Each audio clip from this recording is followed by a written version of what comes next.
তুই ব্যান্ডায় উঠলি না কে? রোজা নাই? আমি কেমনে উঠবো?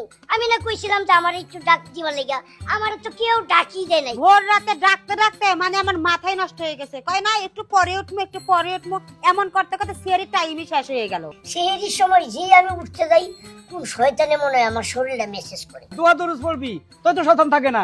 আচ্ছা আব্বা, এই শয়তানটাকে কিভাবে শাস্তি দেওয়া যায়? এলো লাডি, যখন শয়তানে আয় তোর হাত পা টিপতে চাইবো, অশান্তি লাগবো, ইচ্ছা পরিমাণ লোক শয়তানে পিটাবি। আজকে যে লাঠিটা নিয়ে ঘুমামু, যখনই শয়তান আমার হাতটাও মেসেজ করবো, তখনই উড়ুমছে বাইরে নিয়ে শুরু। শয়তান হালার বলা কোন দিক দিয়ে আসি?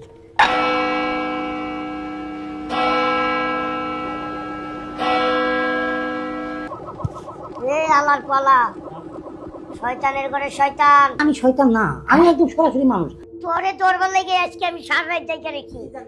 এই ও আনো, ও ভাই আনো, ও ভাই আনো। ও ভাই আমার দিকে পাবে, ও ভাঙো, ও ভাঙো। এ কে তুমি? আমি জেনেলি একটা চোখ, আমি সাইড সাইডটা বিয়া করছি। এই বড় জ্বালা যন্ত্রণা সহ্য করতে না পেরে বিভিন্ন বাড়িতে বাড়িতে গিয়ে রাইতে চুরি করি। হায় হায় রে, হ্যাঁ খাইতে পানা 60টা বিয়ে করছো, তোমার কোন হালা কইছে 60টা বিয়ে করতে? আব্বা তোর চেহারা কিন্তু অনেক সুন্দর। আচ্ছা আমরা গবেষণা করছি, শুননি হে আছে চেয়ার আছে। রোজার মাস দিয়ে মাফ করে দিলাম, খানোদর খানোদর।